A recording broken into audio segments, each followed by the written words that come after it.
She went back to him. A few weeks after telling my mother that her boyfriend sexually abused me, she went back to him. Her immediate response was great. Her immediate response was to remove me and my brothers from the situation, from his home. She removed us, took us to my great-grandmother's house, where I had, lots of uncles and aunts and cousins. And she, was preparing me for what I thought would be the authorities being involved. She was asking me what happened. And I was telling her, over and over again. And we were there with my cousins, and then she wasn't there with us anymore. She took my twin brother and my little brother, and she moved back in with him. I stayed with my aunts.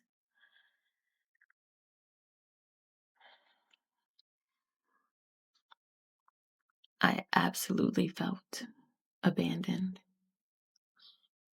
And I didn't put words or language to that until very recently.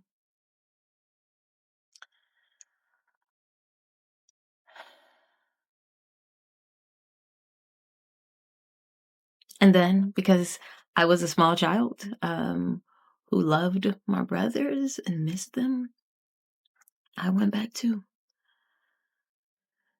And so there was, living in a household with a man who had sexually abused me and lied about it. And, in Black households, respect is a thing, right? So you walk into a room, you say hello, you wake up, you say good morning.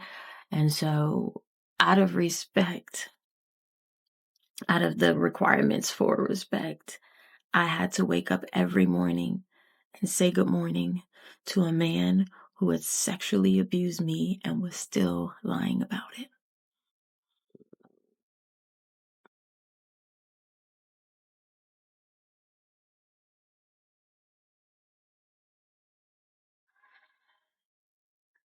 And by the grace of God, he didn't touch me again.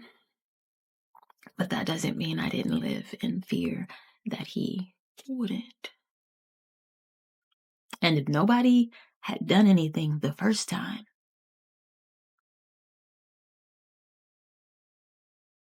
I knew nothing would happen if he did it again. If nobody had believed me the first time,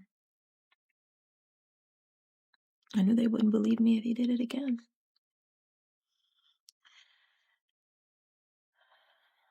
So that was the fear that I lived with every day from the age of 6. My mother stayed with him until he died.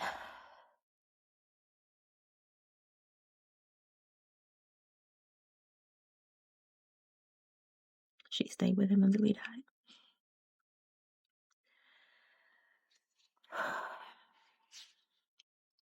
I absolutely felt abandoned by her. And I don't think I was able to feel safe again for another 35 years. I think I just got into such a mode of knowing that I wasn't safe, that even when I was, as I got older, I couldn't recognize it.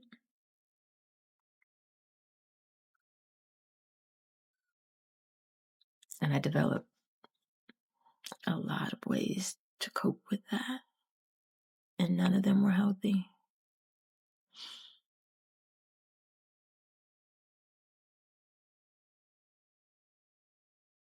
None of them made me feel safer.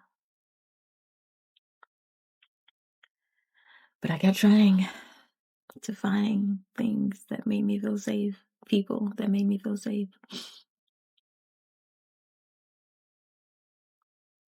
I did, eventually.